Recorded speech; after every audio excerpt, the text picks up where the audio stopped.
Welcome aboard.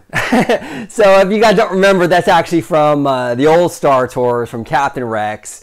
I love that little droid. He's actually going to be coming back in a new job as a DJ at the bar in Batuu in the cantina. Really excited about it. But anyway, in this video, we are going to discuss the food and merchandise for Star Wars Galaxy's Edge. So we're going to start off first with the drinks. There's been a lot of controversy, a lot of heat on the internet about drinks coming, alcoholic drinks coming to Disneyland because, you know, Walt didn't want alcohol. He said it in the 1950s. And so a lot of fans are upset over it. I'm not one of those people. I think society moves on, society changes and evolves, but I digress. I don't want to go off on a tangent, but yes, we are getting alcoholic beverages at Galaxy's Edge, and Disney released a bunch of pictures and they all look amazing. The drinks look really, really cool, and some names. I'm going to go over with you some of the names of these drinks. We'll talk about them. Let's look. We got a Bespin Fizz, a Bloody Rancor, Fuzzy Tauntaun, a Jedi Mind Trick, the Outer Rim, a Yub Nub. So, you know, the names are pretty funny, and I think they've kind of, you know, they're all very creative. Disney tapped into an absolute gold mine with this stuff. They're going to make a fortune at this cantina. I mean, that's just a given. I mean, it's going to be a gold mine for them. I will definitely try these drinks. Not all at once, but I will try them all over time. I'm very curious about it. The food all looks fantastic. I mean, it really does. It looks very comparable to what you could get at Lamplight Lounge. I've eaten at Lamplight Lounge. The food there is really good.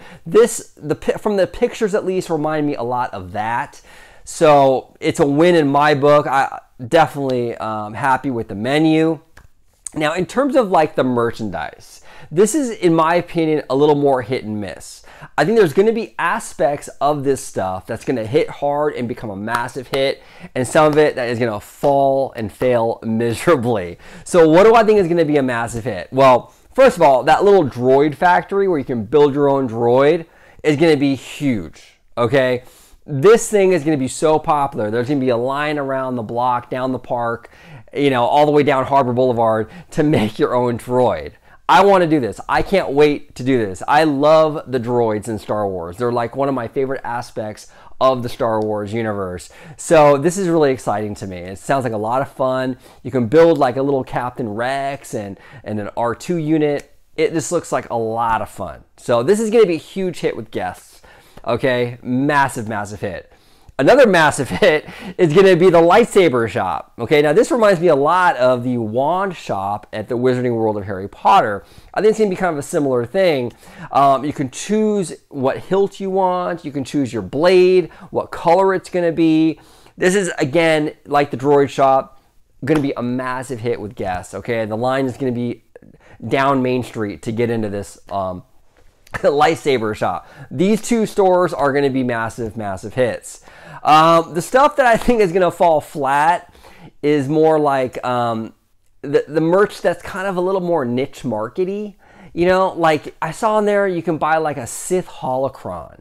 Like, I don't know, like there's not too many people that even know what those are. I mean, unless you're reading all the books and the novels or you're really following the comics and things like that, a lot of this stuff is going to fly over people's heads. I just don't know how much of a market there is for a Sith Holocron.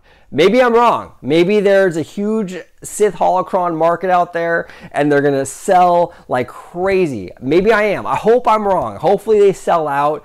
I don't know. I don't see the market for it. It seems kind of niche-y to me, but we'll see. We'll see what happens. I know they touched upon the Holocron thing in Star Wars Rebels a little bit, but again, I don't think there's too many people out there that really even know what these things are. I can't imagine them selling too much of those. And then there's like a lot of these weird, like, it looks like Sith, like statuettes or Oscars. They look like Oscars or Jedi Oscars. I have no idea. I don't know what those are either. Again, they might be a huge hit with guests. I have my doubts though. I really do. I feel like that's very much a niche market, and I think that those are going to have some trouble selling and will probably find their way out in a few months. They'll probably end up in the outlet stores in a few months. Now, what's very interesting to me about the merchandise at Galaxy's Edge is that it's all in-universe stuff. So when you go in there, you're not going to find like a Star Wars shirt. It's going to be like you're really in their universe. So it's going to be apparel and merchandise that's really like something that you would buy if you were living in that galaxy. So I wonder how long that is going to last. Because if you remember, Disneyland sort of kind of started that when it first opened. You know, when you would go into Frontierland in the 1950s and stuff, you could buy cowboy boots and a cowboy hat. And the stores were very much themed and geared towards like what land they're in. Right? And Disney, I'm glad they're doing it, but they're bringing that kind of that back with Galaxy's Edge. They're kind of making it, you know, land exclusive. I just don't know how successful they're going to be with that. I have a feeling like within a decade or even sooner, we're going to eventually get generic Disney park merchandise in this land. I hope I'm wrong. I really, really hope I'm wrong. I have that feeling though, I really do. I don't think that a lot of this stuff, it seems very niche market, and I don't think it's gonna be sustainable. I think eventually they will give in and put the more generic Star Wars stuff in there. But we'll see. Again, I hope I'm wrong on that, I really do. I just don't know how long it can sustain itself, but we'll see. But what are your thoughts on the drinks, the food, the merchandise? What are your thoughts about all of it? Do you agree with me? Do you disagree with me? I'm excited for all of it. I can't wait to get a Yub Nub at the bar and then go over and build my droid. What do you guys want to do? Comment below. Thank you so much for watching. And as always, may the Force be with you.